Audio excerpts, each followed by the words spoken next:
Think of your conscious mind as the gardener and your subconscious as the soil. The soil doesn't care if you plant weeds or flowers, it just grows what you give it.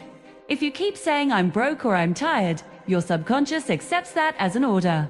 You are literally building a cage you can't escape. The book The Power of Your Subconscious Mind gives you the literal cheat codes to flip this switch using the sleep method. It's the closest thing to psychological engineering that exists. Don't let your own mind work against you any longer. Click the link below to watch the full summary right now, or head to the channel for the complete breakdown. This is the Action Summary Hub.